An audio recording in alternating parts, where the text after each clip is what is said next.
자, 그럼 이제 2교시 시작해 보겠습니다.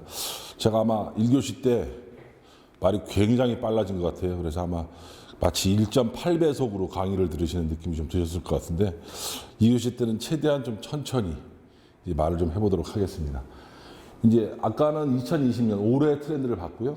그다음에 2019년도 작년 트렌드를 좀 보겠습니다. 이건 다 설명 안 드리고 몇 가지만 설명을 좀 드리겠습니다. 그래서 보면 첫 번째가 프레이 더 컨셉을 연출하라. 컨셉을 연출하는 게 이제 가장 쉽게 보시면 유재석과 박명수 보시면 될 거예요. 예를 들면 유재석 하면 질문을 하거든요.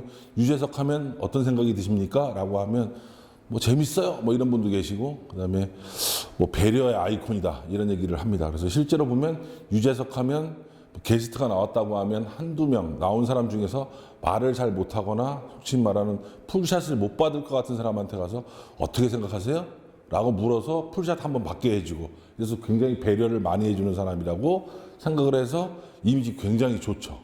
이제 그런가에 비하면 박명수는 어떤 사람인가 하면 방송에서 보면 버럭의 아이콘이죠. 그래서 예를 들면 유재석이 말 안 하고 있는 사람한테 가서 어떻게 생각하냐고 물으면 옆에서 박명수가 말도 못하는 애한테 뭐 한다고 물어? 뭐 이렇게 말하는 정도의 아이콘인데 실질적으로 그 사람이 그러냐 하면 그렇지 않다고 합니다.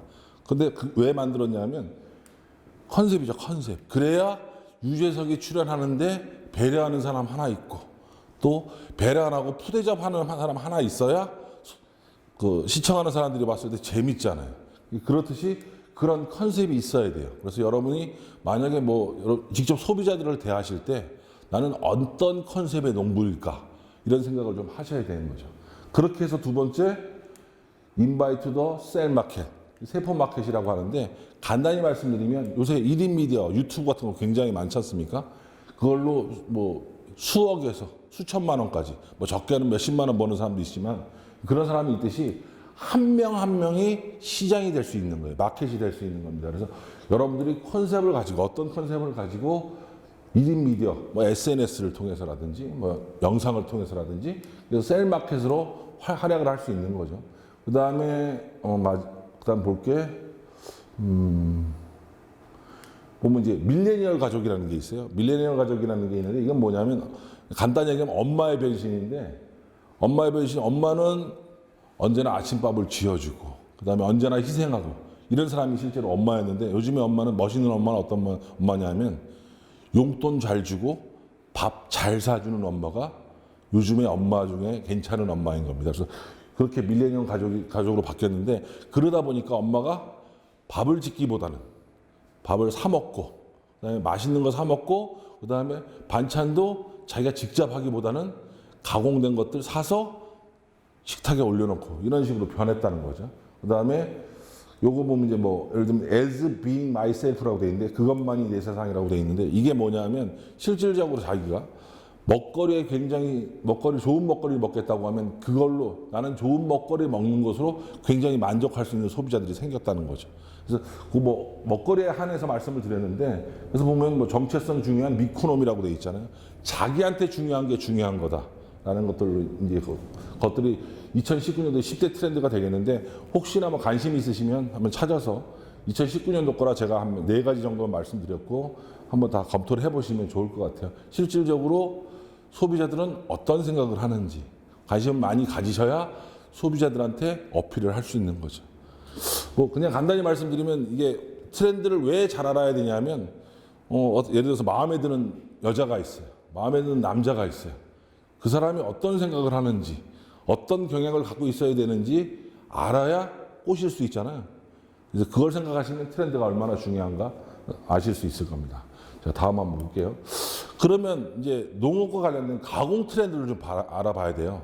아까 것들은 어떻게 보면 사회적인 트렌드에 관해서 했다면 이제 가공 트렌드를 알아야 소비자들한테 좋아할 만한 가공품을 만들 수 있을 거니까 실질적으로 농산물로 물건을 팔아서 수익을 내는 것도 굉장히 중요합니다. 제가 늘상 말씀드리지만 농업을 하시는 분은 제일 좋은 것은 농산물로 다 파는 거예요. 다 파는 건데 농산물로 다 공판장에 넘기는 게 아니라 가능하면 공판장엔 적게 팔고 소비자들한테 최대한 많이 팔아서 충분히 이익을 내면 가공할 필요 없습니다. 강화할 필요 없지만 그러기가 힘들잖아요. 농산물 같은 경우는 신선제이기 때문에 좀 있으면 상하거든요. 그러니까 판매할 수 있는 기간도 넓히고 그다음에 가공을 통해서 부가가치도 올릴 수 있기 때문에 가공하는 것이 굉장히 중요합니다. 그리고 대부분 다 수익을 좀 많이 내는 분들을 보면 가공품이 있어요. 그래서 가공 트렌드에 관해서도 좀 살펴보도록 하겠습니다. 요거 이제 그 전에 잠깐 팁을 좀 설명을 드릴게요. 여러분들 이제 귀농하신다고 하니까 기존의 원주민들이 어떤 분들인가에 대해서 조금 이해하시는 게 필요할 것 같아요. 그래서 보면 이제 기존에 농사 짓는 분들, 여러분들도 이제 귀농을 하시면 농사를 지으시게 될 텐데 농사 짓는 분들의 특징은 뭐냐면 대부분 다 자기가 일하는 터전이 주변에 있습니다. 뭐 걸어서 5분 내지 10분. 뭐 어떻게 보면 걸어서 한 1, 2분이면 농사 짓는 데를 가고 차로 간다 치더라도 5분 내지 10분 안에 다 있어요. 그래서 그 주변에서 거의 농사를 짓기 때문에 거의 그리고 가던 길을 매일 가죠. 그러다 보니까 관찰을 굉장히 많이 하게 됩니다. 그래서 여러분들도 뭐 같은 길을 뭐 몇십 회를 간다고 하면 거의 다 외우시잖아요. 그런 것처럼 그분들은 풀 한 포기, 나무 한 그루, 뭐 심하게는 자갈 한 개, 이거에 관해서도 다 아시는 거예요. 그쪽 가면 뭐가 많아. 다 외우듯이. 그래서 그걸 보고 보통 관찰을 많이 하는 걸 보고 거의 지역에 이동이 없이 사시기 때문에 그걸 약칭해서 우리가 식물족이라고 얘기를 합니다. 식물족의 특징은 관찰력이 굉장히 좋다라고 생각을 하시면 될 거예요. 그 다음에 여러분들은 지금까지는 동물족이었죠. 왜 동물족이냐? 동물족은 먹잇감이 있으면 어디든 가거든요. 예를 들면 사자든, 물론 자기 지역이 어느 정도 정해져 있긴 하지만 어디든 가서 딱 보이는데 먹을 만한 먹잇감이라고 생각이 들면 차를 달려서 제가 예를 들면 서울에서 지금까지 여기 오는데 한 120km, 130km 됐는데 여기 좀 짧은 거리고요. 어떤 경우에는 350km를 달려서 강의를 하거나 컨설팅을 하러 가는 경우가 있어요. 돈이 된다 그러면 거기까지 달려가는 거죠. 그게 동물족입니다. 동물족의 특징은 돈이 된다면 어디든 가는 거예요. 그래서 어떻게 보면 동물족들은 어떠냐면 옆 사람이 지나간다고 해서 별로 관심이 없어요. 왜? 내가 할 일 찾아가야 되니까. 그래서 뭐 몇 번 마주쳤다고 하더라도 뭐 인사를 하기도 하고 아니면 인사를 안 하더라도 그렇게 신뢰가 아니죠. 근데 식물족한테는 그렇지 않습니다. 언제나 보는 사람이라면 꼬박꼬박 인사해야죠. 예를 들면 이런 거죠. 뭐 이런 거예요. 그러니까 이제 농사 짓는 분들 같은 경우는 대부분 다 일찍 주무시죠. 그리고 새벽에 일어나시죠. 그래서 만약에 여러분들이 귀농을 하셔서 아주 오래간만에 친구가 놀러 왔어요. 그래서 어떤 마을에 좀 번화한 곳에 가서 술을 한잔 했습니다. 그리고 늦게까지 놀다가 일반적으로 도시에서 친구가 왔을 테니까 여러분 마찬가지로 10시, 11시까지 놀다가 거의 12시 다 돼서 뭐 대리운전으로 오든지 택시를 타고 오든지 들어오실 거예요. 들어오시면 그 시간대에 그 마을에 움직이는 사람은 아무도 없죠. 쥐 죽은 듯이 조용하죠. 그래서 부릉 소리가 나고 오는다고 하면 만약에 귀농한 사람이 많다고 하면 마을에 사는 사람들이 누군지 헷갈리겠지만 몇 명 안 된다고 하면 요번에 새로 귀농하러 온 김씨구나. 이 새끼 되게 늦게까지 다니네. 술 엄청 먹는구나. 라고 생각을 할 거예요. 그리고 아침에 보통 그분들은 막 새벽에 일어나서 이제 일을 하시는데 한 6시면 보이던 김씨가 6시가 됐는데 안 보여. 동물족 같은 경우는 도시에 살던 사람들 같은 경우는 관심 없어요. 6시에 걔가 보이든 안 보이든 관심이 없는데 6시에 보이던 인간이 안 보이면 어제 술 먹더니만 늦잠 자는구나. 자식 게으르기 술도 먹고 게으르기까지 하네. 라고 해서 탁 찍히게 되는 거지. 그렇기 때문에 또 하나 예를 들면 이제 식물족 같은 경우는 관찰을 되게 잘하기 때문에 여러분들이 6시인가 6시 반에 온다는 걸 딱 압니다. 시간대를 뭐 해를 보고 알든 시계를 보고 알든 알기 때문에 그분들이 분명히 밭에서 일을 하고 있는데 지나갈 때 누가 도시에서는 뒤통수에다 인사하는 법 거의 없잖아요. 얼굴을 보고 인사를 해야 되는데 그분들은 일을 하고 있지만 요 시간대에 귀농한 김씨가 여기를 지나갈 거고 라는 생각을 하죠. 그렇기 때문에 뒤통수에다 인사해 줘야 돼. 안 해주면 싹 쳐다보죠. 쳐다보고 저 싸가지 없는 인간이 저 인사도 안 하고 가네? 라고 할 수 있습니다. 그래서 그게 이제 식물족과 동물족의 이해인데 그래서 여러분들 마찬가지로 처음에는 굳이 내가 저 사람한테 왜 인사를 해야 돼? 라고 하지만 인사하는 것만으로 굉장히 큰 호감을 얻을 수 있습니다. 그래서 제가 기농기청 강좌를 할 때 어떤 얘기를 하냐면 기농하기 전에 뭔가 장기를 하나쯤 가지고 기농을 해라 이런 얘기를 합니다. 어떤 장기냐? 뭐 예를 들자면 사진 찍는 장기. 이제 뭐 연세 드신 분들 같은 경우, 농사 짓는 분들 같은 경우 물론 다 스마트폰이 있긴 있지만 사진 잘 못 찍어요. 그래서 뭐 자기가 카메라가 그 전에 있었다고 하면 그 카메라로 마을 어르신들 영정사진 같은 거 찍어주는 거죠. 영정사진 같은 거 찍어주면 영정사진이 필요하면 새로 기농한 김씨 찾아오게 될 거 아닙니까? 또 내지는 빵 만드는 재주, 그다음에 뭐 짜장면 만드는 재주, 뭐 또 굳이 따지면 머리 자르는 재주. 이제 머리카락 같은 경우는 뭐 도시에 있으면 지나가다가 머리를 깎을 수 있죠.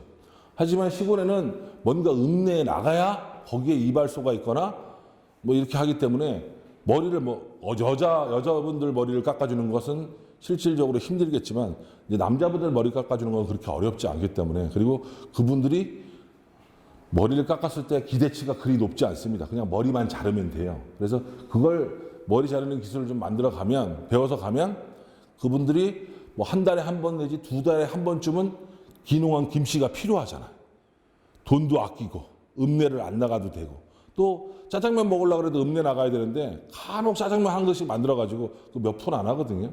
어르신들 모아가지고 짜장면 드세요 그러면 어떤 얘기를 하냐면 저 자식은 아주 싹수가 있는 놈이고 예의 바른 놈이고 이 세상 사는 법을 알아? 뭐 이런 식으로 되는 겁니다. 여러분들이 농사를 해서 여러분들이 기존의 원주민들과 친해지거나 굉장히 거의 불가능합니다. 평생을 살아도 그분보다 농사를 더 잘 지을 가능성은 없어요. 농사로 경쟁하면 안 되죠. 그 대신 이러이러한 뭐 머리를 깎는다든지 짜장면을 한다든지 뭐 빵을 만든다든지 뭐 이러이러한 기술을 가지고 그분들한테 무상으로 서비스를 해주면, 예를 들면 여러분들이 만약 농사를 짓게 되면 농사 짓는 땅이 얼마 안 될 테니까 이 농약을 쳐야 될 거 아닙니까? 그러면 그렇게 잘해드리면 어느 날 어느 어르신이 와서 농약 안 쳐? 쳐야죠. 저기 내가 다 쳐줄게. 그래가지고 와서 자기는 농약 안 쳤는데 자기 약 치는 김에 기농하신 분 약까지 쳐주는 그런 굉장한 기적이 일어날 수도 있어요. 그래서 실제로 농사를 지으면서 그분들은 막 수십 년 동안 경험으로 쌓았던 기술들이 있거든요. 그걸 진짜 안 가르쳐 줍니다. 뭐라고 농사 지는 거, 어떻게 이렇게 하면 소출이 많으세요? 라고 물어보면 뭐 대충 하는 건데 되는 거야. 뭐 이렇게 얘기를 합니다. 대부분 다. 왜?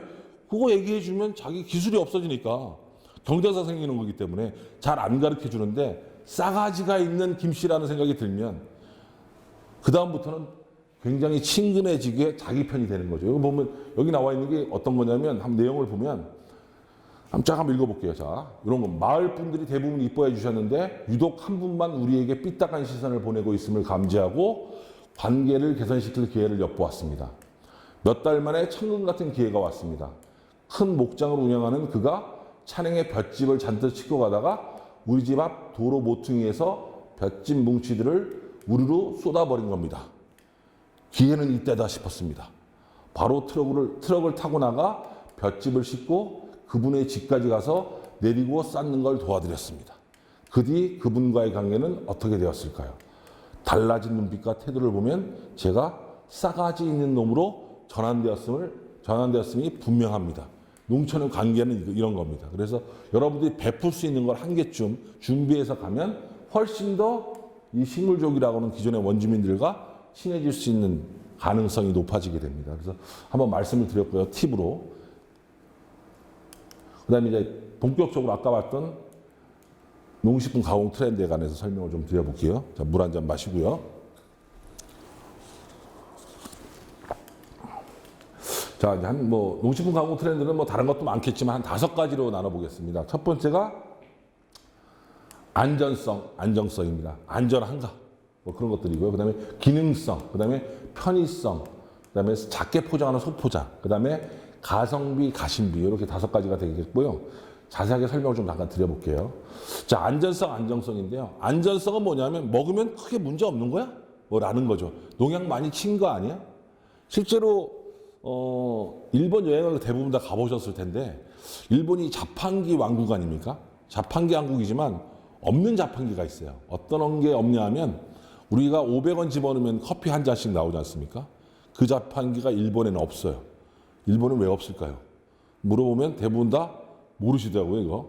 일본 사람한테 실제로 물어봤습니다. 왜 커피 자판기, 대부분 다 일본은 캔 아니면 뭐 이런 페트로 되어 있는 이런 것들을 팔아요. 전부 다. 근데 컵으로 나오는 건 없어요. 그래서 컵으로 나오는 거 왜 없냐 물어봤더니 누군가 컵에다가 독 발라놨으면 어떡하냐고. 그럼 나 죽지 않냐고. 그게 의심을 하는 거죠. 우리나라 같은 경우도 이제 마을 해관에 막걸리가 있다든지 사이다가 있으면 이제는 안 먹습니다. 그전에는 막걸리나 사이다가 있으면 누가 먹다 남겨놨나 보다 하고 의심 없이 먹었죠. 또 거기다 농약 집어넣는 이상한 인간이 하나 몇 명 생기는 바람에 지금은 잘 안 드실 거예요, 아마도. 그래서 진짜 먹거리가 안전한가 이제 그런 것에 대해서 생각을 하고요. 그 다음에 안정한가. 안정한가 뭐냐면 며칠 나눠도 며칠 보관해도 크게 문제없이 먹을 수 있는가 뭐 이런 것들이에요. 그래서 불안감을 느끼는 이유를 보면 이 25.9%가 원산지 뭐 이런 것들에 관한 것들이고요.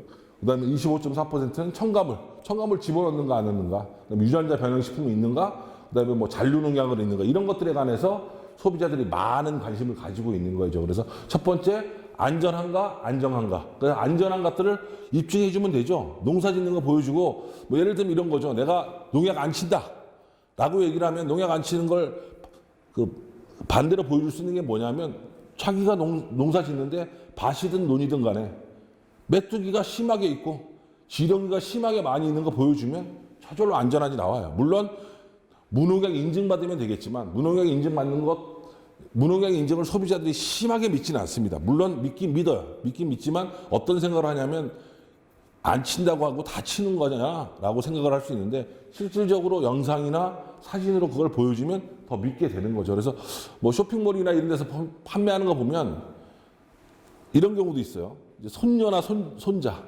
뭐 과일을 재배했다고 치면 과일을 닦아가지고 손자나 손녀 줍니다. 약 쳤으면 못 줄 거 아니에요. 물론 뭐 약 쳤는데도 주는 분이 있을지 모르겠습니다만 그렇게 해서 안전하다는 거 보여주는 거죠. 그 다음에 기능성이 있는 먹거리의 가치, 기능성.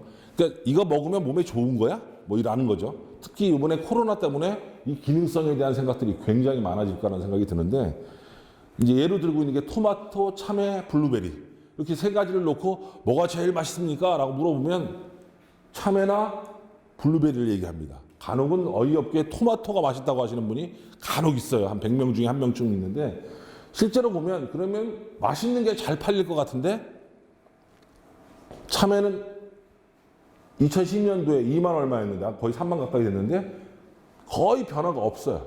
근데 토마토 같은 경우는 3만이었던 게 5만으로 바뀌었죠.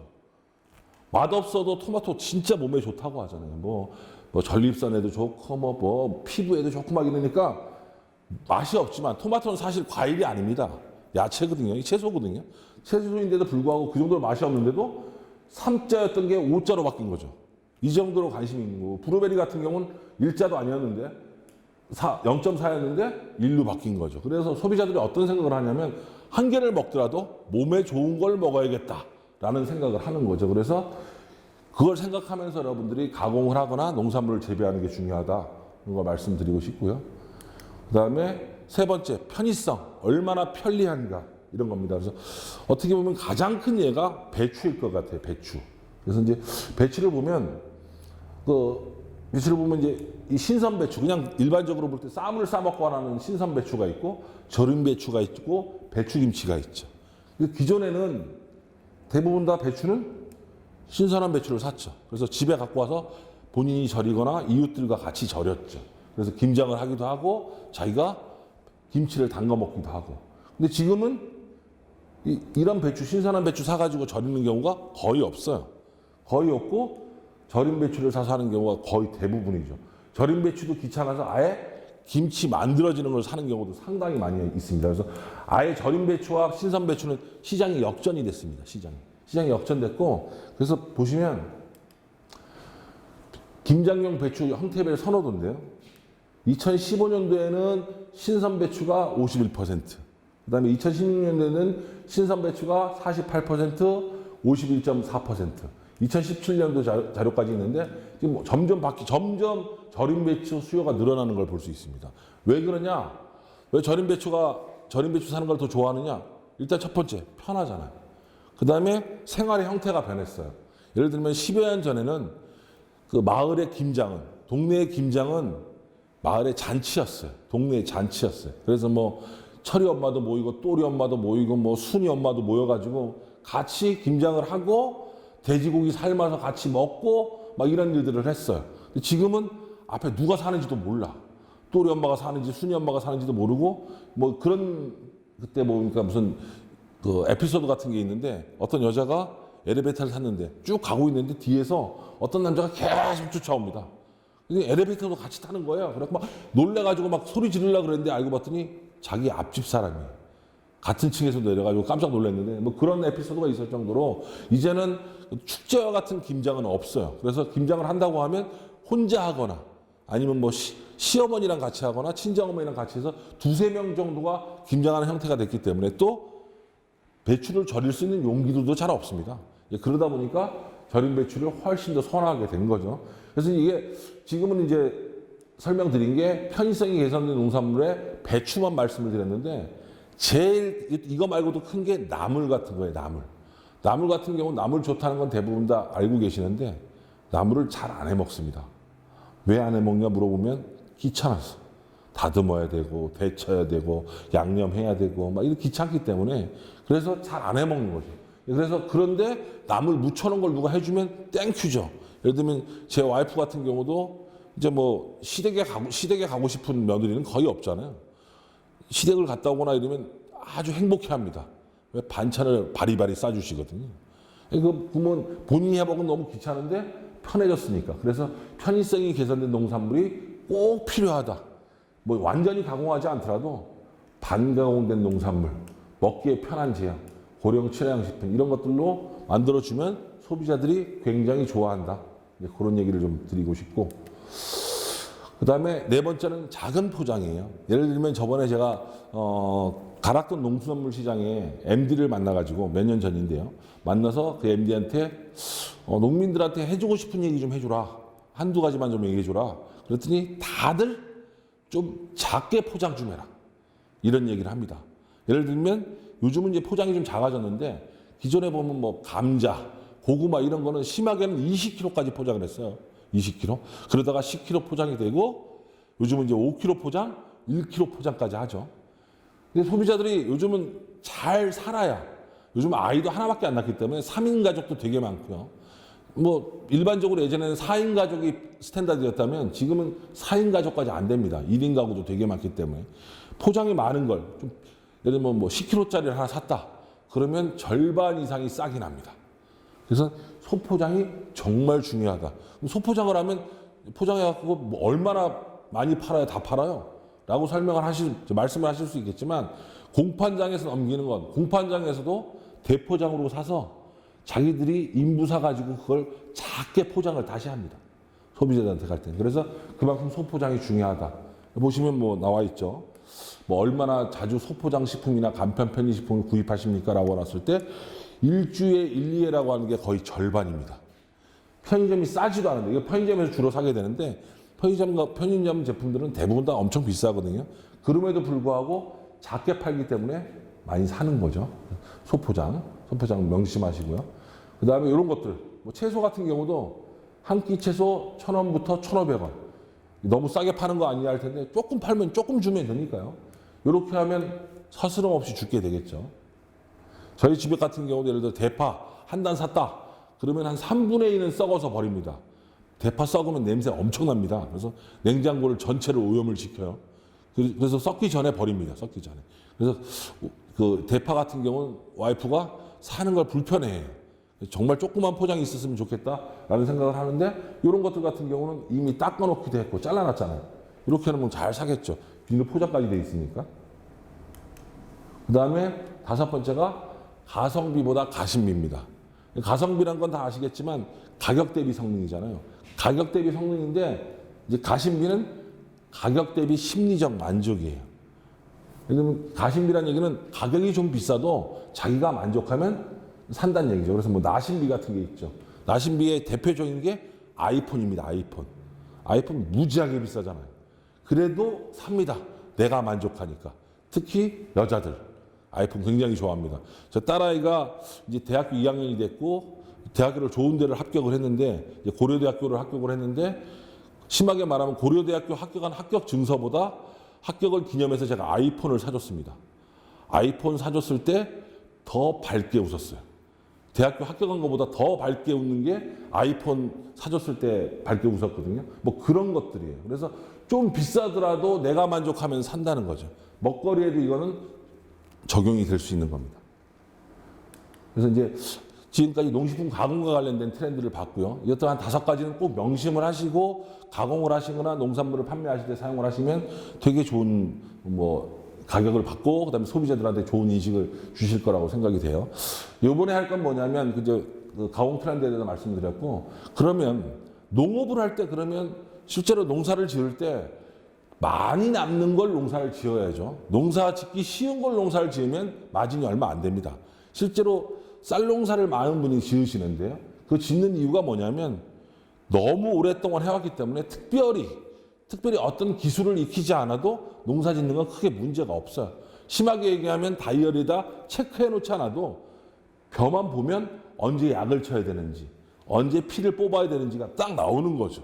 새로운 걸 익히지 않아도 크게 망치는 일도 없습니다. 심하게 돈을 벌지도 않지만 심하게 왜 망치지 않느냐면 추곡 수매라는 걸 해주잖아요. 그러다 보니까 남았는지 안 남았는지는 뭐라도 그냥 대충 먹고 살 수 있는 데는 문제가 없다고 생각하기 때문에 귀찮은 부분이 많이 발생하지 않기 때문에 농업이라는 게 원래 부가가치를 높이기 힘들기 때문에 창조농업이라는 걸 썼는데 이제 그 첫 번째가 비싼 농산물, 비싸게 팔 수 있는 농산물을 재배를 하는 거죠. 그다음에 두 번째가 생산성을 높이는 겁니다. 제가 한번 볼게요. 그래서 첫 번째 고부가 농산물 재배에 관해서 보겠습니다. 물론 이것들은 대부분 다 농사 짓기가 상당히 불편해요. 저보고 농사 지으라도 지금 못 져요. 지금. 그래서 첫 번째 보면 고부가 신품종 과일을 파는 거예요. 과일 짓는 거죠. 샤인머스켓이라고 들어보셨는지 모르겠지만 뭐 샤인머스켓이 가격이 얼마냐면 되게 비싸던데 제가 조사를 좀 해왔는데요. 뭐 이게 얼마더라? 1kg에 뭐 3만 원인가? 뭐 그렇게 파는 거예요. 그래서 특징이 뭐냐면 이게 캠벨 대표적으로 이제 캠벨이 가장 뭐 달고 맛있는 포도인데 그게 약 당도가 14브릭스 정도 됩니다. 요거는 브릭스가 18브릭스 돼요. 굉장히 달아요. 그런데다가 씨가 없어요. 씨가 없어서 드셔보신 분 있을 텐데 이제 껍질째 먹는 청포도라고 되어 있죠. 그래서 이거 같은 경우는 굉장히 좋은 가격을 받을 수 있는 대신에 꽃이 피고 나서 130일 정도 있어야 출하가 됩니다. 그래서 굉장히 재배 기술이 많이 필요한 거죠. 부가가치를 높이는 대신에 130일 있다가 출하하기 때문에 인건비도 많이 들고 그런 이제 과일이 되겠습니다. 그다음에 여름사과. 그래서 이거는 이거 설명을 드리면 이게 원래 우리나라 품종이 아니고요. 일본 품종이에요. 근데 다행히도 일본에다가 로열티는 주지 않는 품종입니다. 왜 로열티를 안 주냐 하면 일본에서 품종 개량을 해서 이걸 만들었는데 국제적인 약속이 6년 안에 국제적으로 등록을 해야 된대요. 품종 등록을. 일본의 바보 같은 놈들이 6년 안에 품종 등록을 못했답니다. 깜빡하고. 그러는 바람에 누구나 쓸 수 있는 품종이 됐어요. 땡큐죠. 아주 땡큐인 샤인머스켓. 그 다음에 여름사과 썸머킹. 이거는 우리나라 농진청에서 한 겁니다. 이 특징이 뭐냐면 사과는 언제 나옵니까? 사과는 대부분 다 가을쯤 돼서 조생종이라도 초가을쯤 돼야 조생종이 나오는데 요거는 여름에 먹는 거예요. 그래서 썸머킹이라고 하는 거죠. 그래서 이것도 마찬가지로 상당히 비싸게 파는 과일입니다. 그 다음에 이것도 농진청에서 만든 건데 자두하고 살구. 요걸 교합을 통해 가지고 만든 새로운 품종인데 플롱코트라는 게 있어요. 그래서 이제 자두 같은 경우는 되게 아무 데서나 자라거든요. 자두 같은 경우 되게 강인한 과일입니다. 살구 같은 경우는 좀 잘 못 자라는데 잘 썩기도 하고 잘 상하기도 하는데 기능성 성분이 되게 많아요. 그래서 자두하고 살구를 접을 붙였더니 엄청 잘 자라는 놈이 된 거야. 그런데 맛도 자두와 살구 맛을 다 갖고 있는 거죠. 그래서 잘 크고 그 다음에 기능성도 많은 과일이 된 거죠. 그리고 지금은 아직은 희소하기 때문에 가격도 좋습니다. 이런 것들. 그 다음에 납작 복숭아라고 있어요. 요거는 이제 현재로서는 뭐 상하농장이라는 곳에서만 시험 재배하고 있는데 팔았는데 대박이 났어요. 유럽에 여행 가보신 같은 경우는 유럽에서 드셔보셨을 거예요. 그래서 그 상하농장이 이제 지난해 처음 출시한, 지난해가 지지난해겠네요. 지지난해 처음 출시한 납작국수인데 그 대박 났다고 합니다. 그래서 여러분들도 관심을 가지시고 한번 재배해 보시는 게 좋을 것 같고 그런 사례가 있어요, 실제로. 그래서 보면 영덕에 멜론 장목반이라는 데가 있어요. 사실 영덕 하면 대게의 고장이잖아요. 영덕이 대게의 고장인데 영덕 가서 영덕을 제가 그 강의나 컨설팅 때문에 가본 적이 있는데 영덕 가면 되게 쌀 것 같죠. 이 모든 농산물과 모든 수산물은 노량진 시장과 가락동 농산물 시장이 제일 쌉니다. 실질적으로. 그래서 하여튼 뭐 대게의 고장은 경북 영덕에서 멜론하고 토마토를 재배하고 있는 장혁탁 씨라는 분이 있는데 이분이 기농 8년 차랍니다. 그래서 이분이 멜론 장목반을 만들어서 장목반에서 매출을 20억 하고 있답니다. 그런 케이스가 있으니까 그래서 뭐 자기는 영덕 멜론이라는 브랜드로 연간 5천 상자 이렇게 생산을 하고 있다고 하거든요. 그래서 기농을 했을 때 남들이 다 하는 농산물에서는 자기가 특별함을 나타낼 수 없기 때문에 오히려 조금 어차피 쌀 농사 짓는 것도 어렵고 다른 농사 짓는 것도 다 어려워요, 여러분들한테는. 그러니까 조금 더 어려운 과일이나 이런데 그 재배를 하는 것이 훨씬 더 여러분한테 뭐 좀 이득이 될 수 있고 실질적으로는 뭐 이제 나중에 나올 텐데 농사 짓는 게 중요한 건 절대 아닙니다. 농사를 지어놓고 팔 데가 없으면 기존의 농민보다 훨씬 더 힘들어져요. 기존의 농민들은 공판장이라도 내놓을 수가 있잖아요. 장목반에 가입이 되어 있거나 그래서 공판장이라도 내놓을 수가 있는데 그런 것도 없으면 팔 데가 없어서 아주 헐값에 넘겨야 되는 일이 생기기 때문에 구체적으로 계획을 해서 어떤 작물을 할 건지 그런 계획을 세워서 가능하면 부가가치가 높은 농산물을 좀 재배하시는 것이 좋겠다. 이제 그런 말씀을 드리는 거고 두 번째로 아까 말씀드린 것처럼 어느 정도 재배가 되고 나면 이제 생산성이 높아야 되죠. 그 단위 면적당 나오는 양이 많아야 되니까 그래서 보면 뭐 생산성 증대는 간단히 말씀드리면 데이터가 정말 많이 필요합니다. 그 다음에 토지에 대한 이해도 있어야 돼요. 그래서 예를 들면 네덜란드 같은 경우가 한국에 비해서 토마토 수확량, 돼지 출산량이 2배래요. 잘 살잖아요, 네덜란드 같은 경우. 그래서 사료도 훨씬 덜 먹으면서 갑절의 성과를 내고 있다고 하는데 이런 것들은 어떤 사료를 먹일 건지 뭐 예를 들면 이런 거죠. 뭐 이제 자동차 남자들은 자동차를 사면 차계부를 씁니다. 차계부를 써가지고 뭐 몇 cc의 엔진 오일을 갈았고 뭐 미션 오일을 언제 갈았고 뭐 휘발유를 언제 넣고 뭐 이런 것들을 쫙 써요. 그러면 자기 차가 어느 컨디션 정도가 되고 있다는 걸 알게 되죠. 그러면 예를 들면 중고차로 물건 살 때 그런 경우 있어요. 어떤 중고차가 좋은 중고차냐? 예를 들면 5년 된 중고차예요.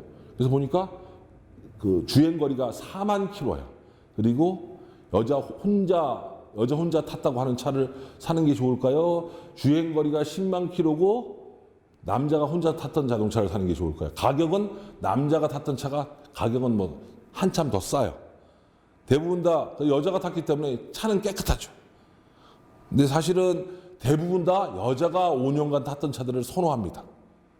근데 그게 물론 여자가 굉장히 그 관심이 많아서 차를 잘 관리한 분이 있는가 하면 제 와이프의 사례를 들어보면 거의 관리를 안 하거든요. 예를 들면 뭐 와이퍼의 워셔액이 떨어진 걸 제가 확인해야 됩니다. 이게 간혹 가다가 제가 기름 넣어주는데 워셔를 이걸 딱 하려고 하면 워셔액이 없어. 물어보면 워셔액 없어? 없어? 이렇게 저한테 오히려 물어봅니다. 엔진은 언제 간지 모르고. 그래서 제가 와이프 차도 제가 차계부를 제가 쓰거든요. 그래서 마찬가지로 데이터가 결합된 것들은 여러분들이 농사 지을 때 다른 사람의 데이터도 뭐 자료나 농진청이나 아니면 센터를 통해서 좀 받으시고 여러분도 데이터를 계속 축적하면 생산성을 올릴 수가 있는 겁니다. 언제 약을 줘야 되는지, 언제 거름을 해줘야 되는지 이런 것들이 필요한 게 그렇게 되면 생산성이 향상이 되는 거고요. 물론 어떤 재배를 하기 위해서 시설을 보호하는 것도 중요하고요. 근데 이제 돈이 들어가는 거니까. 그 다음에 토양 검정이 굉장히 많이 필요합니다. 그래서 실제로 농업기술센터에서 무료로 해주거든요. 토양 검정을. 그래서 자기가 산성 토양인지, 산성은 어느 정도로 산성인지, 산성 토양이 되면 잘 안 자라요. 그래서 얼마나 퇴비를 해야 되고 얼마나 예를 들면 이런 경우 있습니다. 처음에 농사를 지을 때 농사 안 짓던 땅인데 그걸 개간을 해서라든지 농지로 바꿔서 농사를 지으면 몇 년 동안은 정말 비료를 때려 부어도 잘 됩니다. 비료를 때려 부으면 때려 부을수록 농사가 잘 돼요. 더 잘 자라. 근데 몇 년 지나고 나면 이미 많이 때려 붓기 때문에 비료를 때려 부으면 오히려 안 돼. 농산물이 말라 죽습니다. 그런 일이 벌어지기 때문에 그래서 토양 검정하고 최소한의 투입을 해가지고 최대한의 생산량을 내는 게 이제 필요하다. 이제 이런 말씀을 드릴 수 있겠고요. 그 다음에 이제 가공과 관련된 것들을 잠깐 설명드리고 한 조금 쉬었다가 하도록 할 텐데, 자, 아까 설명드렸던 것처럼 이제 뭐 소비자들이 어떤 가공품을 좋아하는지, 그 다음에 어떤 작물을 재배할 건지, 그 다음에 이제 만약에 농산물을 이제 재배를 하시고 나서, 농산물은 아까 설명도 몇 번 말씀드리는데, 농산물은 농산물로 파는 게 최고입니다. 팔고 나면 예를 들어서 농산물로 재배해서 한 1억어치 팔았어요, 농산물로. 그럼 1억어치 딱 팔고 손 털고 놀러 다녀야지. 농민들은 뭐 1년 내내 일합니까? 놀러 다니고 이럴 수 있는데 그럴 수가 없거든요. 농산물이라는 건 신선도가 있기 때문에 가공을 안 해놓으면 썩어요. 썩으면 누구한테 주면 욕만 먹습니다. 좀 상한 것들 이런 거 주면 욕만 먹기 때문에, 그래서 꼭 가공이 필요해요. 이게 가공이 어느 정도 잘 되고 나면 자기 거 말고도 옆집 거도 사줄 수 있어요. 뭐 이제 기농하신 분들이 가장 좋은 게 뭐냐면 기존의 농민들한테 갑이 되는 거죠. 뭐 농촌에서 무슨 가불이 있어? 가불 확실히 있어요. 여러분들은 기농하시거나 기촌하시는 순간 그 마을의 을입니다. 왜? 그 지역에 대해서 개뿔도 모르잖아요. 농사 짓는 것도 잘 몰라. 그 지역의 특성도 몰라. 언제 정부에서 돈 나오는지도 몰라. 언제 씨 뿌려야 되는지도 몰라. 언제 물 줘야 되는지도 몰라. 비료 언제 해야 되는지 아무것도 모르거든. 아무리 공부를 한다고 하도 그분들한테 전혀 모르기 때문에 그분들한테 분명히 도움을 받아야 돼. 도움을 받아야 되기 때문에, 예를 들면 뭐 그 사람 이름이, 기농하신 분 이름이 홍길동이에요. 홍길동이라는 이름이 있는데 기농을 하면 대부분 다 마을 사람들이 어이 홍씨라고 부르죠. 태어나서 처음 들어본 이름이죠. 막노동하는 사람한테 부르듯이 어이 홍씨 이렇게 부릅니다. 굉장히 비유상하죠. 내가 한 번도 저도 회사 다닐 때 임원이었는데 홍상무, 홍전무, 홍부사장이었는데 어이 홍씨가 되는 거죠. 기분 되게 나쁘죠. 기분 되게 나쁘다고 삐지면 안 됩니다. 홍길동이라고 이름을 풀네임으로 얻거나 홍사장으로 바뀔 수 있는 방법은 자기가 가공을 통해서든지 뭔가 그 마을의 기여를 통해서 사람 대접을 받으면 이제 홍사장이 됩니다. 홍사장이. 그게 그 역할을 하는 게 가공이 굉장히 크다.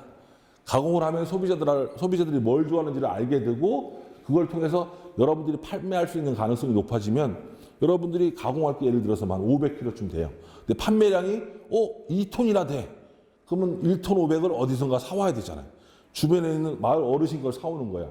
그러는 순간 어이 홍씨가 홍사장님으로 바뀝니다. 뭐 실제로 그런 사례가 있어요. 이제 가공 말고도 그런 사례가 있는데, 예를 들면 이제 농산물 같은 경우는 농사가 잘 돼도 걱정이거든요. 농사가 잘 돼도 예를 들어서 소출량이 평소 때 한 10톤이었어요. 근데 이번에 뭐 태풍도 안 오고 가뭄도 없고 뭐 홍수도 안 지고 이러는 바람에 생산량이 15톤이 됐어. 그러면 가격이 팍 떨어지거든요. 그래서 어차피 공판장에서 수매해 가는 건 10톤이야. 5톤이 남잖아요. 5톤이 남으면 썩잖아. 방법은 뭡니까? 썩기 전에 팔거나 가공을 해야 되거든요. 그래서 보통 기농한 사람들이 판매하는 법을 잘 알기 때문에 그 5톤을 직거래를 통해서 판매해 주는 경우가 있어요. 그러면 졸지에 바로 홍사장으로 바뀝니다. 그래서 뭐 그렇게 하면 좋겠지만 안 되면 이제 가공을 좀 해야 되니까 이제 가공에 관해서 잠깐 알아보겠습니다. 자, 농식품 가공 좀 볼게요. 그 다음에 그 전에 농산물하고 가공식품의 차이가 큰 게 있는데, 농산물은 세금을 안 내요. 부가세가 없어요. 영세율이라고 그러죠. 부가세 없고 가공식품이 되는 순간 부가세를 10% 내야 됩니다. 그래서 가능하면 농산물로 파는 게 더 중요하죠. 그러면 농산물과 가공식품을 구분하는 건 어떻게 해야 되느냐? 뭐 여러 가지가 막 나와 있죠. 뭐 아니요, 뭐 예 이런 게 있는데, 그냥 간단히 설명하면 딱 봤을 때, 예를 들어서 고사리 예를 들까요? 고사리처럼 보인다. 그러면 농산물입니다. 건조만 해가지고. 그럼 농산물로 팔 수 있고, 봤는데 고사리 막 잘라놨어. 그래서 어떤 사람은 고사리로 보고 어떤 사람은 고사리를 못 봐요. 그러면 그건 가공식품입니다. 이렇게 보시면 됩니다. 가능하면 다른 사람이 가공식품인 것 같은 걸 농산물로 팔고 있으면 우겨. 농산물이라고 우겨서 농산물로 파시는 게 장땡입니다. 공무원들이 어떤 걸 제일 선호하냐면 전례를 선호합니다. 그랬던 선례가 있냐? 선례가 있으면 봐줘요. 왜? 자기 책임이 아니니까. 근데 선례가 없는 걸 하자고 하면 절대 안 봐줍니다. 절대 못 봐주지. 봐줄 수가 없어요. 왜? 자기 모가지 날아가는데. 그래서 심한 말로 공무원분들이 들으면 기분 나빠하실 텐데, 자기 책임 안 지면 청와대도 잡혀서 술 먹을 수 있습니다. 심하게 말하면 그런 건데, 그래서 선례를 보여주면 이거 봐라, 이거 농산물로 팔고 있잖아 라고 하면 가공식품, 그래 농산물로 파세요 라고 얘기할 수 있는 겁니다. 그래서 한 방으로 얘기하면 농산물과 가공식품을 구별하는 것은 봤을 때, 눈으로 봤을 때 단순 건조만 했거나 이래서 농산물로 누구든지 알아볼 수 있다고 하면 농산물입니다. 그렇게 구분하시면 될 것 같고, 이제 그걸 설명을 좀 드렸고요. 그 다음에 이제 가공을 하시려고 하면 식품에 대해서 조금 아셔야 되기 때문에 이제 농산물에 뭐 일반 성분이 있겠죠. 일반 성분은 뭐 탄수화물, 단백질, 지방 이런 게 있을 거고요. 그다음에 두 번째 특수 성분이 있을 거예요. 특수 성분이 뭐냐면 예를 들면 뭐 인삼으로 치면 사포닌 같은 거, 그 다음에 또 뭐 그 안에 들어있는 비타민 같은 거, 뭐 이런 것들이 특수 성분이 되겠죠. 그래서 요즘은 예전에는 일반 성분이 더 중요했어요. 배고프니까. 한참 우리 뭐 아버지 세대 같은 경우는 배고프니까 탄수화물이 정말 많은가 뭐 이런 게 중요했는데 지금은 배고픈 사람 물론 있겠지만 거의 없기 때문에 이게 중요하지 않고 특수 성분이 중요합니다. 그래서 몸에 좋은가, 맛있는가, 단가 뭐 이런 것들이죠. 그래서 색상, 향기, 맛, 비타민, 유독 성분 뭐 이런 것들이 특수 성분이 될 거예요. 그래서 여러분들이 뭔가 농산물을 팔거나 농산물을 가공할 때 이 특수 성분을 알고 계시는 게 굉장히 중요합니다. 소비자들한테 특수 성분에 관해서 충분히 설명하실 수 있어야 해요. 이제 간혹 제가 물어봅니다. 이제 제가 강원도에 그 어디야? 강원도 그 절임 배추 많이 하는 데가 어디더라? 아, 갑자기 생각이 안 나네. 하여튼 강원도 어느 지역 가서 절임 배추 마케팅에 관해서 제가 강의를 하는데 이제 그분들한테 물어봅니다. 절임 배추가 제일 유명한 곳이 전라도 해남인데요. 해남 배추가 좋습니까? 강원도 배추가 좋습니까? 라고 물어보면 그분들은 당연히 강원도 배추가 좋습니다. 이렇게 얘기를 합니다. 강원도 배추가 왜 좋습니까? 이렇게 물어보면 고냉지라서요. 이렇게 얘기를 합니다. 그래서 고냉지면 좋은 겁니까? 그러면 아무 말도 못 합니다. 고냉지가 왜 좋은 겁니까? 얘기를 하면 그 다음에 얘기를 해야 되는데 그냥 고냉지까지가 끝이에요. 그래서 제가 설명을 해주죠. 고냉지는 이래서 좋습니다. 예를 들면 뭐 조직도 훨씬 더 단단합니다. 그 다음에 비타민 함량도 미네랄 함량도 더 많습니다. 왜? 자라기 되게 힘들잖아요.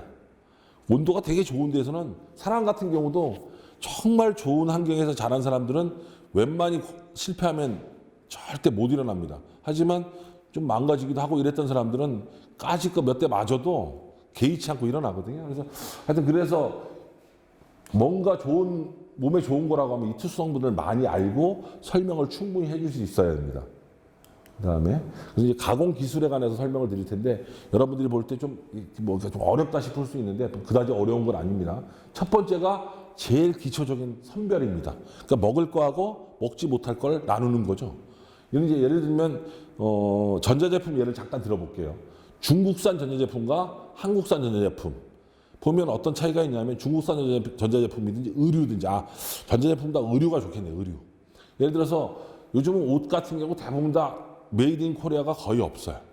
메이드 인 코리아가 거의 없는데 대부분 다 베트남, 태국, 베트남에서 주로 만드나? 하여튼 뭐 그런 데서 만들어 오는데 브랜드 가치가 되게 높은 것들은 옷을 뒤집어 봐요. 뒤집어 보면 실오라기 같은 게 막 튀어나온 게 거의 없습니다. 다 자르고 다 매주질 다 뭐 불로 하든지 어떻게 해서 뒷마감을 굉장히 잘 해놓습니다. 근데 싸게 파는 옷들은 뒤집어 보면 아주 막 실이 엄청나게 많아요. 그래서 알뜰한 사람들은 거 뒤집어 가지고 자기가 다 자르죠. 그래서 어떻게 보면 그게 선별입니다. 먹을 수 있는 거, 그 다음에 더러운 거 이런 것들 다 없애줘 가지고 소비자들이 봤을 때 괜찮은데 그래서 보면 예를 들면 이거 넘어갔네요. 예를 들면 크기에 따라서 선별하고 그다음에 모양에 따라서 선별하고 무게에 따라서 선별하고 색깔에 따라서 선별을 해가지고 판매를 하는 거죠. 그러면 소비자들이 봤을 때 이거 품질이 되게 높은 제품이구나 라고 생각을 할 수 있고 또 선별을 해놓으면 예를 들면 어떤 게 하나 상했어요. 예를 들면 귤의 예를 들어볼게요. 귤이 이제 택배로 시켰는데 택배로 시켰더니 귤 박스에 있는 게 한 두세 개가 상했어요. 그래서 그걸 오자마자 꺼내놓지 않으면 그 두세 개가 20개, 30개를 금방 상하게 만들거든요. 그런 것들이 선별일 겁니다. 근데 이제 선별할 때 주의할 것은 부주의한 재료의 손상이 있을 수 있죠.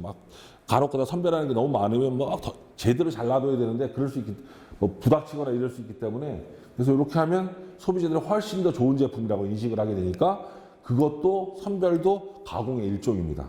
그 다음에 두 번째, 세척하는 거죠. 세척하는 게 예를 들면 이런 거죠. 쌀 같은 경우도 오뚜기에서 씻어서 담은 쌀이 있어요. 그 같은 경우는 혼자 사는 사람들 같은 경우 세척하는 것도 불편하잖아요. 바로 먹을 수 있거든요. 그래서 뭐 그런 것들 만들어 놓으면 훨씬 더 부가가치를 높일 수 있는 거고, 그 다음에 뭐 이런 것들 건강생에 위해되는 물질하고 비위생적인 오염물질 같은 걸 미리 제거해 놓는 거죠. 그래서 예를 들면 고구마 같은 경우도 고구마에 흙이 열라 묻어 있는 거 하고 좀 물로 세척해서 깨끗한 거. 그래서 뭐 예를 들면 흙이 많이 묻어 있는 게 3,000원. 그 다음에 흙 다 씻어 놓은 게 4,000원. 5,000원이라고 그럴까? 5,000원. 그럼 여러분 뭐 사겠습니까? 이렇게 물어보면 대부분 또 그 5,000원이 정답인데 3,000원짜리 사겠다는 분들이 있어요. 왜 그런 분들이 있는데 대부분의 경우는 미리 세척해가지고 먹기 편한 것들을 사는 경우가 되게 많습니다. 그래서 세척이 중요한 거고요. 그다음에 뭐 그 다음으로 하는 게 이제 박피, 껍질 벗기는 거죠. 그런 것도 가공의 일종이고요. 그 다음에 네 번째 압착입니다. 이제 압착은 여러분들이 잘 안 하게 되는데 뭐 기름을 짠다든지 그럴 때 이제 압착을 하게 되죠. 이건 잘 안 하니까 넘어가겠습니다. 그다음에 이제 여러분들이 되게 많이 하시는 게 추출이에요. 추출. 뭐 굳이 따지면 즙 짜는 거죠. 예를 들면 뭐 아로니아 즙, 뭐 브루베리 즙, 뭐 무슨 즙 이런 것들이죠. 그래서 요거는 이제 보통의 경우는 여러분들이 거의 물만 사용하시게 되는데 사실은 물만 사용하면 수용성 성분만 빠져나옵니다. 수용성 성분 빠져나오고 기업 같은 경우에는 그래서 주정을 쓰기도 합니다. 알코올을 쓰죠. 알코올을 써서 그 유지 성분, 오일 솔로블, 지용성 성분들을 많이 빠져나오게 하는데 실질적으로 지용성 성분을 빠져나왔을 때 유효한 기능성 성분이 되게 많은데 그건 여러분들이 하기가 힘들죠. 그래서 보자. 추출에 관해서 한 가지 설명을 드리고 잠시 쉬었다가 다시 하겠습니다. 이제 추출 같은 경우는 뭐가 제일 중요하냐면 이런 경우가 있습니다. 예를 들어서 뭐에 설명드릴까? 예를 들면 한약방에서 약을 줘요. 그래서 뭐 뭔가 보약을 줘오면 모든 보약의 색깔은 다 똑같죠. 약간 갈색. 여러분들 생각해 분명히 보약이 틀린데 남편 보약하고 아내 보약을 지워왔는데 보약 색깔이 거의 똑같아. 지금 조금 진한 갈색이거나 약간 덜 진한 갈색. 여러분들 생각했을 때 왜 갈색이라고 생각이 드십니까? 이렇게 이제 물어봐야 사실 강의할 때. 그러면 대답을 잘 못합니다. 대답을 잘 못하고 왜 갈색이지? 한 번도 그거에 대해서 의문을 가져보지 않았기 때문에 정답은 뭐냐면 타서 그래요. 타서. 약이 타서 그래요. 약재가. 실질적으로 약재를 많이 안 끓여서 하면 갈색이 나오긴 하는데 아주 연한 갈색이 나옵니다. 연한 갈색이. 근데 연한 갈색이 나오면 미생물도 안 죽어요. 대장균도 안 죽는다고. 그러니까 포장을 하면 빵빵해질 수 있죠. 그래서 어쩔 수 없이 팔팔 끓이게 되니까 밑에 있는 약재들이 타는 거죠. 그래서 유식한 말로는 갈색화 반응. 한글로 하면 갈색화 반응이라고 하고 그 다음에 영어로 하면 브라운 리액션. 그래서 이제 교수님들 같은 경우는 탄다는 얘기 절대 안 하지.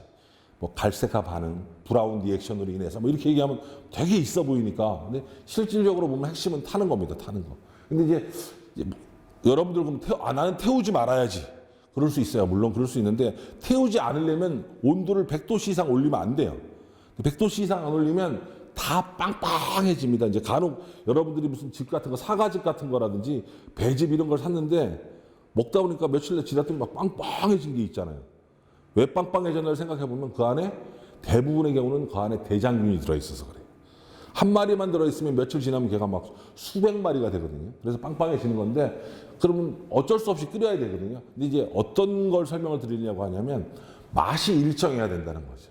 어떤 경우에는 10시간 끓이고 어떤 경우에는 5시간 끓이고 어떤 경우에는 약재를 뭐 1시간 담궈놨다가 어떤 경우에는 3시간 담궈놨다. 그러면 언제나 맛이 틀려집니다. 그래서 굳이 설명을 드리면 뭔가 추출해야겠다 생각을 하면 만약에 집에다가 한약 추출기를 하나 갖다 놓으신 분들이 굉장히 많이 있어요. 그래서 자기가 속칭 야매로 만드는 거죠. 이제 뭐 이런 거 가공을 하려고 하면 원래는 허가를 다 받아야 됩니다. 허가를 다 받아야 되는데 이거 허가 받아서 하시는 분보다 허가 없이 하시는 분들이 굉장히 많아요. 정부에서는 그 허가 받지 않고 하는 걸 아느냐 모르느냐 다 압니다. 다 아는데 단속 안 하고 넘어가는 거죠. 왜? 그렇게라도 농가 수입을 좀 얻으라고. 너무 많이 팔면 그땐 단속하죠. 그래서 이제 아까 그 팁을 설명을 드리면 만약에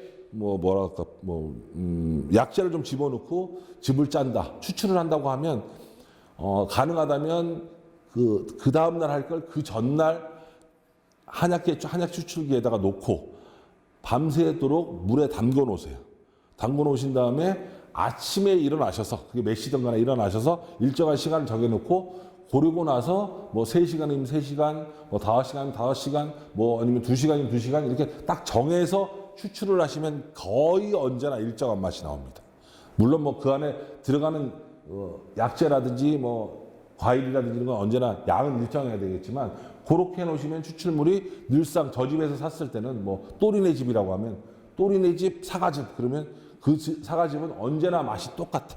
단맛이 똑같아. 향이 똑같아라고 얘기를 평을 들으실 수 있을 거예요. 그게 이제 추출의 노하우고 딱 한 가지 더 말씀드리면 예를 들면 뭐 이런 거 있잖아요. 녹용. 요거는 이제 뭐 약간 이거 영상에 이거 녹화돼도 되나 모르겠는데 하여튼 녹용 같은 경우 보면 어디에 녹용을 넣었다고 하면 녹용을 정말 뿅아리 눈물만큼 막 눈에 안 보일 만큼 뭐 한 1g만 집어넣으면 1g 집어넣어서 100포를 만들잖아요. 그래도 녹용 맛이 납니다. 이게 실제로 녹용 넣었다고 해도 그래서 그러면 어떤 맛이 나냐면 동물성 단백질이 들어간 맛이 나요. 실제로. 그래서 녹용은 정말 조금만 넣으셔도 녹용 넣었다고 말하실 수 있어요. 그리고 그 맛의 차이도 느낄 수 있고 또 예를 들면 그러면 청궁을 조금 넣으시면 그 맛이 나옵니다. 그래서 그것도 뭐 팁이 될 수 있을 것 같아요. 그 다음에 분쇄. 분쇄하는 것들 분쇄는 뭐 어떻게 보면 분쇄를 왜 하냐고 이제 여쭤보면 뭐 대답을 잘 못 하시는데 간단히 딱딱한 거 분쇄는 먹기 편하잖아요. 또 물에 풀어 먹기도 좋으니까. 그래서 굳이 보면 과학적으로 보면 표면적을 증가시키는 조작입니다. 표면적을. 그래서 물에 잘 풀리게 하고 그래서 뭐 여러 가지 분쇄기들이 있는데 뭐 조분쇄기, 뭐 중분쇄기, 미분쇄기, 초미분쇄기 이런 것들이 있는데 간단히 팁을 말씀드리면 이제 집에서 만약에 물론 뭐 센터에 있는 가공센터에 가서 분쇄기를 이용해서 하시기도 하겠지만 집에서 분쇄하시는 경우도 있을 거예요. 그래서 분쇄기를 이제 사셔야 될 텐데 분쇄기를 요즘 분쇄기들은 이제 뭐 아예 비싼 거라고 하면 정말 딱딱한 것도 잘 갈립니다. 한 20만 원, 30만 원 하는 분쇄기. 그런 것들은 딱딱한 것도 잘 갈리는 분쇄기가 있고요. 애매한 분쇄기가 뭐냐면 그냥 가정용 분쇄기들이에요. 그것들은 어떠냐면 딱딱한 걸 집어넣으면 기가 알아서 모터가 서요.